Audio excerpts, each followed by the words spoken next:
Jangan menutup mata dulu pemirsa alias tidur karena kita masih banyak ya materi yang menarik dari Ustadz Mas Bro Iwan.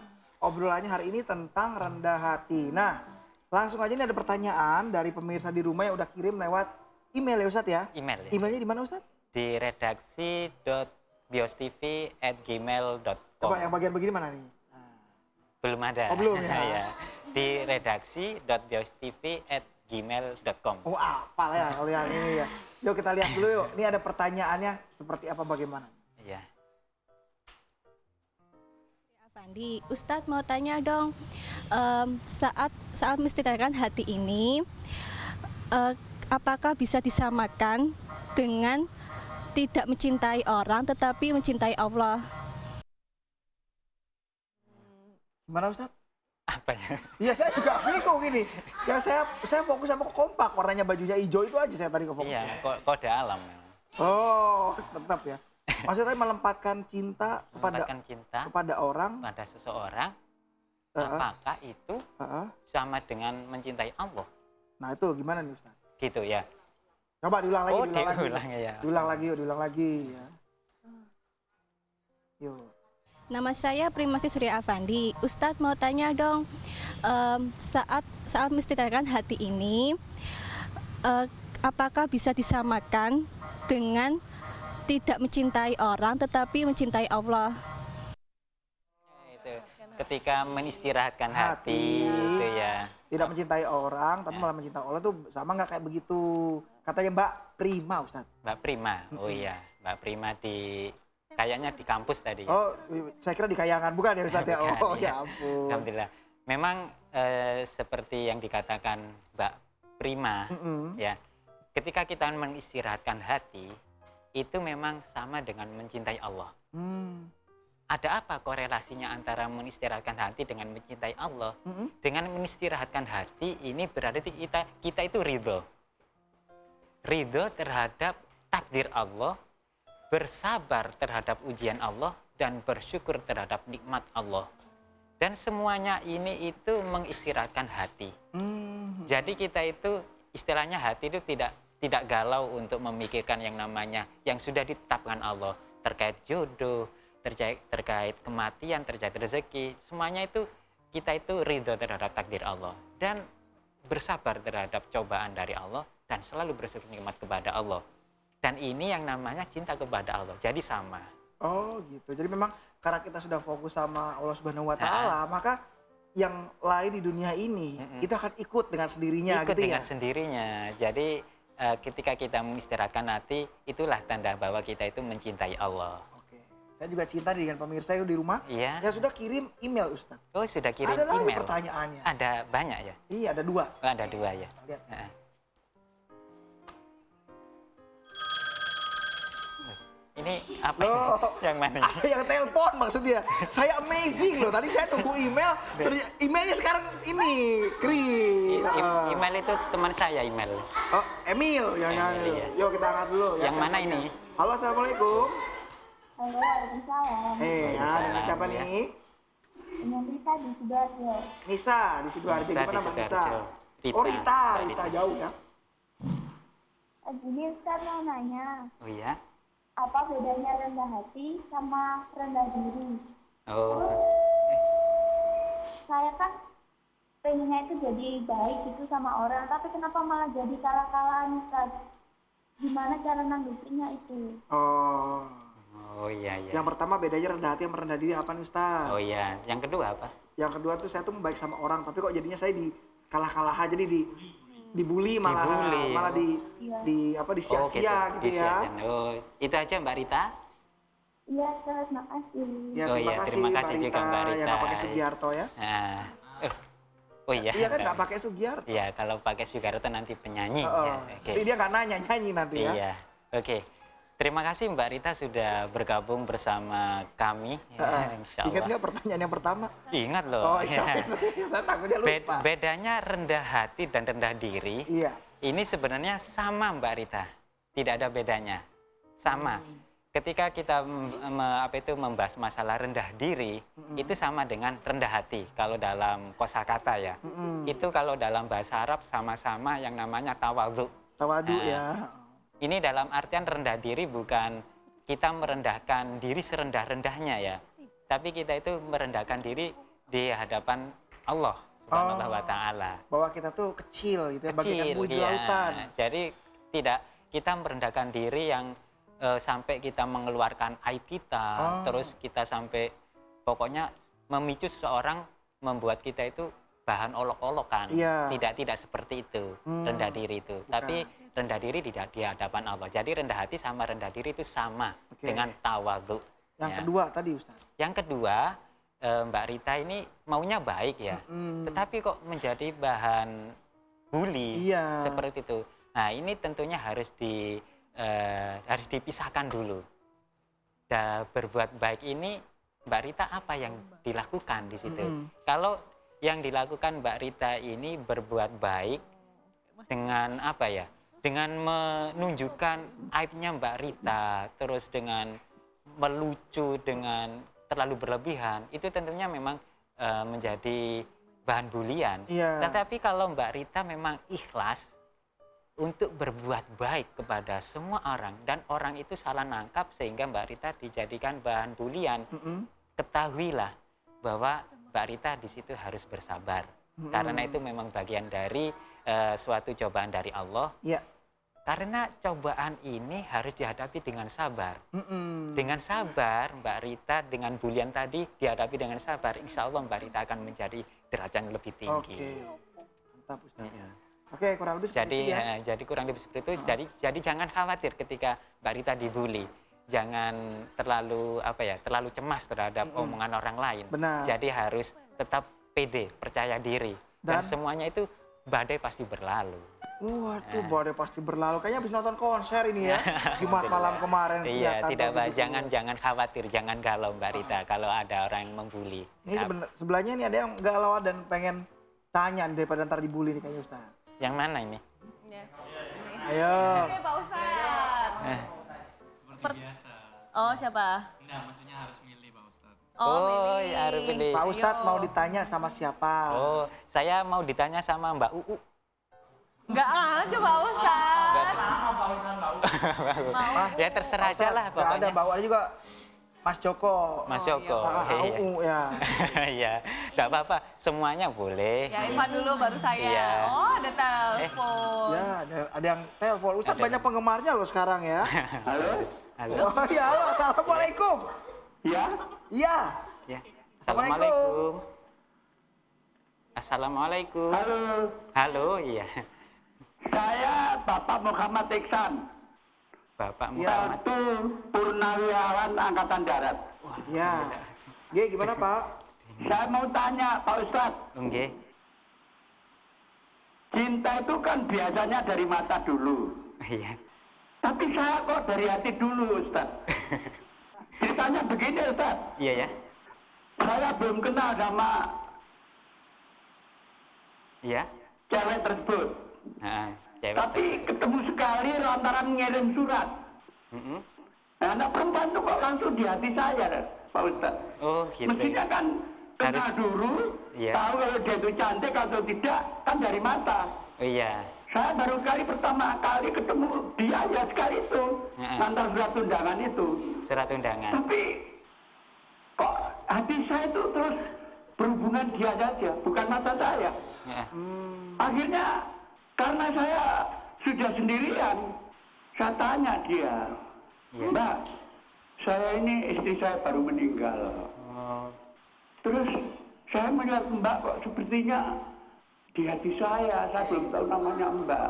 Mbak itu siapa namanya? oh iya. Terus Itu dia ya. bilang gini, saya namanya Mbak Sri, Mm-mm. dari Karangrejo Sawah. Mm-mm. Terus ada apa sih Pak tanya? Ah, Hatiku itu loh Mbak, saya kan belum kenal sampean. ah. Tapi hatiku kok sudah merapat dengan sampean gitu. Waduh, Sampai saya nggak bisa tidur. Alhamdulillah. Kalau gini gimana Mbak? Udah Mbak merapat lama, gitu ya? Karena saya kan juga. Yang istri ditanyakan juga apa nih meninggal. Bapak? Ya. Pak Muhammad Iksan. Gimana pandangan cinta itu loh Ustadz? Oh, Kan iya, bisa iya. dari mata dulu ke hati. Iya, iya, Iya, iya. Tapi ini terbalik. Dari hati belum kenal, belum tahu siapa dia itu ada atau tidak. contoh saya itu sudah. Iya. Yang heran saya, setelah saya tanya, siapa dia? Mbak Srinya gimana kalau sama Bapak? Mbak Srinya, Terjadi Mbak, diri saya ini. Pak, kalau Mbak Srinya merasa merapat juga nggak Mbak Srinya ya sama Bapak? Ya itu aja ya Ustaz ya. Oh iya dah. Iya Pak. Waalaikumsalam warahmatullahi wabarakatuh. Wabarakatuh. Saya bukan masalah dengan pertanyaannya. Kayaknya pertanyaan pelik buat Ustadz kayaknya dia. Ini udah senior, punya pengalaman baru lagi nih. Iya. Ustadz aja belum pengalaman. Tapi kan ada ilmu Oh pengetahuan. iya, oke. Terima kasih Bapak Ihsan. TNI loh ini. Loh iya, purnawirawan, duda. Iya, Ya kan? seperti itu. Nah, ini mungkin kalau kita membahas masalah hati, Nah. Pak Irawan. Jangan baper Ustadz, tenang dulu, jangan Iya. baper. Kalau memang masalah hati ini memang semuanya itu anugerah Allah ya. Kalau apapun, kalau memang jodoh, jalannya apapun tanpa disangka-sangka. Wa yarzuqu min haitsu la yahtasib. Nah, kalau dalam surat At-Tolaq itu disebutkan wa yarzuqu min haitsu la yahtasib. Diberikan rezeki yang tidak disangka-sangka. Rezeki ini berupa jodoh, berupa harta, berupa kenikmatan maupun berupa kesehatan. Salah satunya Pak Irawan ini, Pak Irawan ya? Ihsan. Pak Ihsan. Mohon maaf Jauh ya. banget. Muhammad Ihsan. Muhammad Ihsan. Iya. Pak Ihsan ini diberikan rezeki yang berupa jodoh tidak disangka-sangka seperti ini. Karena semua itu memang Allah yang membolak-balikan hati. Ya. Jadi ada yang dari mata dulu turun ke hati, ada yang dari perasaan dulu. Ini itu siapa kalau dalam novelnya Tirlie itu loh. Wah, Tirlie. Wih. Wis mari moco ta. Iya Ustaz. Wocone komik obat batuk. Obat batuk. Iya. Ya, seperti itu. Apa kata Memang Ustaz ya? iya. Memang ada cerita-cerita tersebut. Tidak hanya Bapak Ihsan saja. Di luar itu juga banyak di situ, cuma dengan versi yang lain. Iya. Itu tidak apa-apa, itu memang anugerah dari Allah. Itu bagian dari rezeki yang diturunkan oleh Allah kepada Bapak Ihsan yang berupa rezeki jodoh. Alhamdulillahirabbil alamin. Ya kali itu udah beberapa kali Ustadz belum nih. Iya, kan memang Bapak Ihsan kan memang posisinya sebagai duda ya.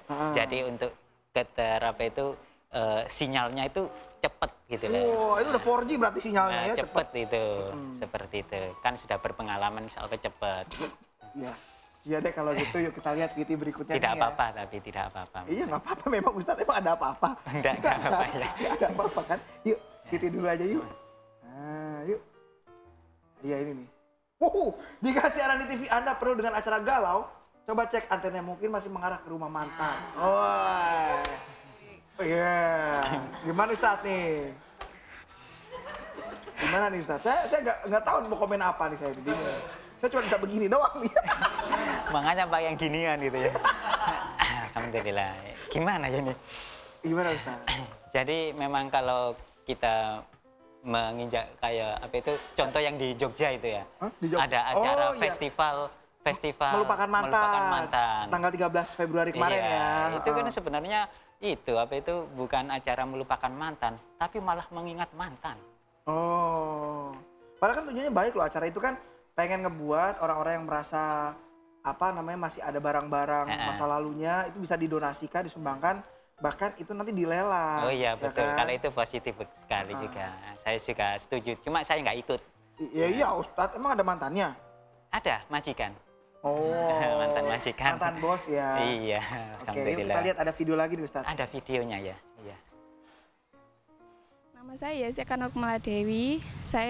Saya mau bertanya, apakah hati kita lelah bisa mempengaruhi pikiran positif kita? Iya, Mbak Yesi. Mbak Yesi ya. Mbak Yesi temennya Mbak Prima nih kayaknya ya, seragamnya sama ya. Mbak Prima sama Mbak Yesi. Catet.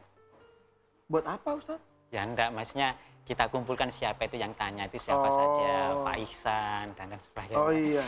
Tapi dicatat apa Mbak Yesi sama Mbak Prima aja ya? Pak Ihsan yang enggak tadi perasaan. Iya, dicatat semua. Ya, tadi apa pertanyaannya?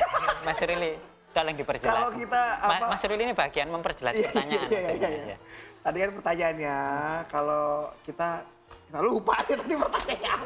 Lelah hati. Itu mempengaruhi pikiran positif dari kita enggak? lelah hati. Tentu kita harus harus kita petakan ya. Yang dimaksud lelah hati itu seperti apa sih? Jangan-jangan kayak lagunya Ungu. Gimana? Lelah hati yang gitu deh. Cuma saya Emang suaranya ada ya? nggak enak. Oh ada ya, ada. Ya. Yang dimaksud lelah hati ini seperti apa dulu dari Mbak Yesi?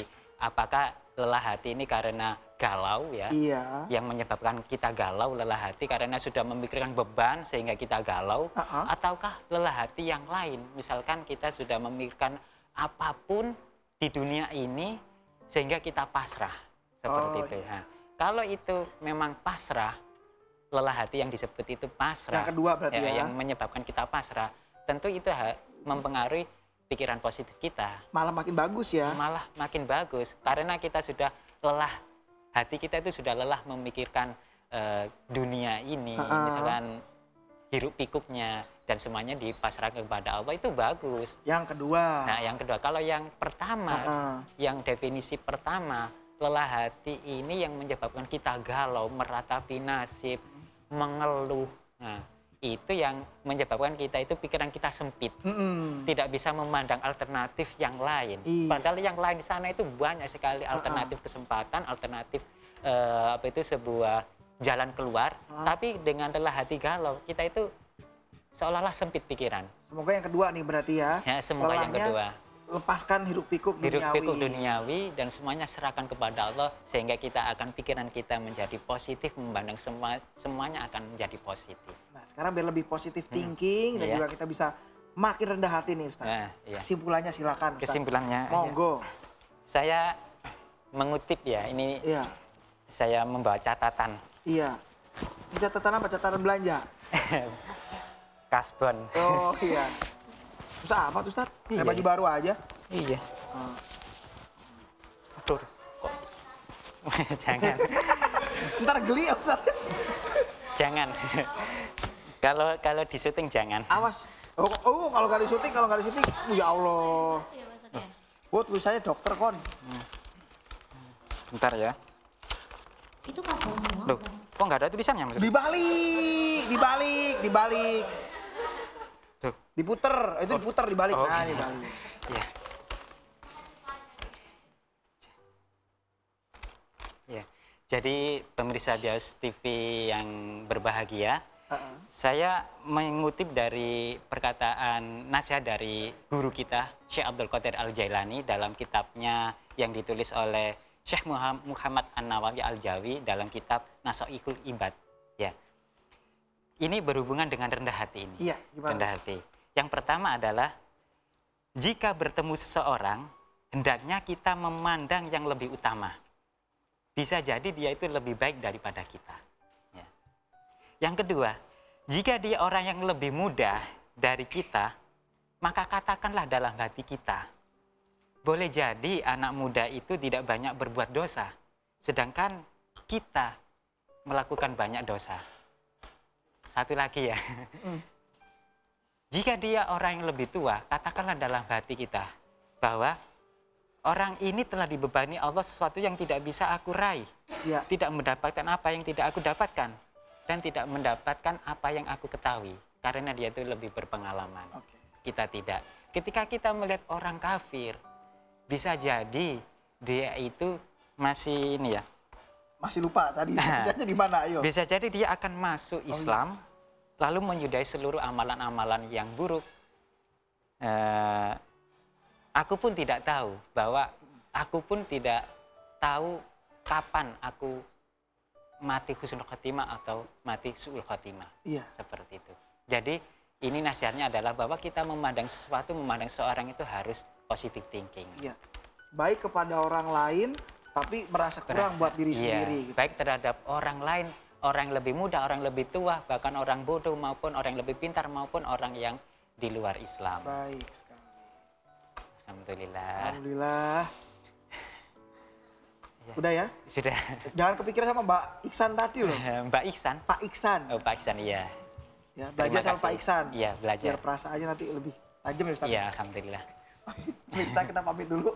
Besok ketemu lagi Ustadz ya. Iya, ketemu. Jangan marah loh Ustadz. Udah, rendah hati kok saya. Amin. Besok kita ketemu lagi pemirsa di segmen Apa Kata Ustadz. Tetap di Cakrawala Malam. Yuk.